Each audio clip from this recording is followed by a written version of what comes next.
বিসমিল্লাহির রহমানির রহিম।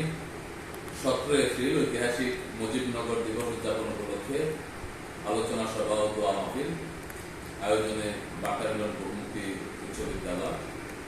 আজকের এই দিনে 1971 সালের 10 এপ্রিল মুজিবনগর নগরে বাংলাদেশের প্রথম অস্থায়ী সরকার গঠিত হয় এবং মুজিবনগর সরকারের যে গঠন রূপ ছিল সেটি ছিল রাষ্ট্রপতি বঙ্গবন্ধু শেখ মুজিবুর রহমান, উপরাষ্ট্রপতি সৈয়দ নজরুল ইসলাম, প্রধানমন্ত্রী ও প্রতিরক্ষা মন্ত্রী তাজউদ্দিন আহমেদ, পররাষ্ট্র আইনমন্ত্রী খন্দকার মুশতাক আহমেদ, স্বরাষ্ট্র ত্রাণ ও পুনর্বাসন মন্ত্রী এইচ.এম. কামরুজ্জামান, অর্থমন্ত্রী ক্যাপ্টেন এম মনসুর আলী, সেনাবাহিনীর প্রধান কর্নেল এম.এ.জি. উসমানী, সেনাবাহিনীর chief of staff lieutenant colonel Abdur রব, ডেপুটি চিফ অফ স্টাফ এবং বিমান বাহিনীর প্রধান গ্রুপ ক্যাপ্টেন এ.কে.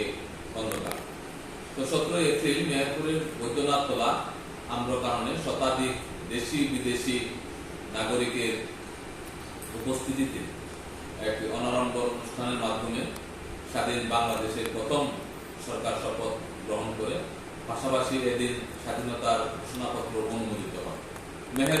মেহেরপুর হয়ে ওঠে অস্থায়ী সরকারের রাজধানী এবং সেদিন থেকে স্থানটি মুজিবনগর নামে পরিচিত। আমরা যে মুক্তিযুদ্ধের কিছুদিনের মধ্যে 1971 সালে 10 এপ্রিল যে মুজিবনগর সরকার গঠিত, সেটি 17 এপ্রিল মেহেরপুর জেলা বৈদ্যনাথতলা বর্তমান মুজিবনগর উপজেলা আমবাগানে স্বাধীন বাংলাদেশের প্রথম সরকার শপথ গ্রহণ করেছিল।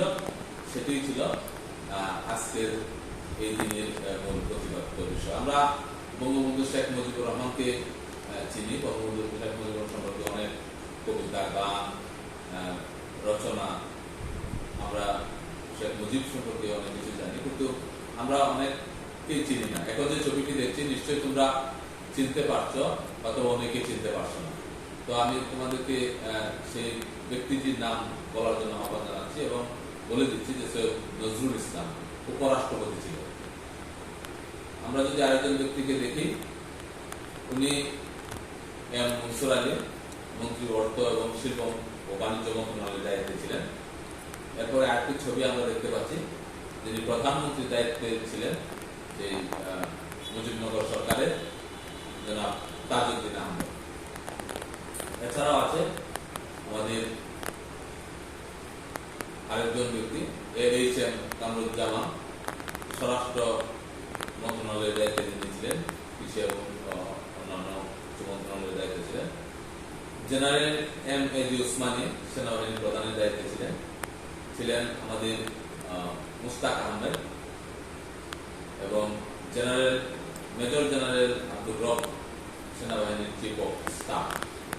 তো আজকের এই দিনে আমরা এই দিনটিকে শ্রদ্ধার সাথে স্মরণ করি এবং যাদের আত্মত্যাগের বিনিময়ে আমরা এই স্বাধীন বাংলাদেশ পেয়েছি, স্বাধীন বাংলাদেশের সৃষ্টি হয়েছে, তাদের আত্মার মাগফিরাত কামনা করে এবং সেই সাথে আজকে যে সব মুক্তিযোদ্ধারা মুক্তিযুদ্ধ করে এই দেশটিকে আমাদের এনে দিয়েছে, তাদের আত্মার মাগফিরাত কামনা করে এবং এখন পর্যন্ত যারা মুক্তিযোদ্ধারা বেঁচে আছেন তাদের দীর্ঘায়ু কামনা করে এবং সুস্বাস্থ্য কামনা করে এবং পরপর আমরা বাটালিয়ন বহুমুখী উচ্চ বিদ্যালয়ের পক্ষ থেকে সবার প্রতি শুভকামনা জানিয়ে আমি আমার কথা এখানে শেষ করছি। ধন্যবাদ সবাইকে। জয় বাংলা, জয় বঙ্গবন্ধু। আসসালামু আলাইকুম।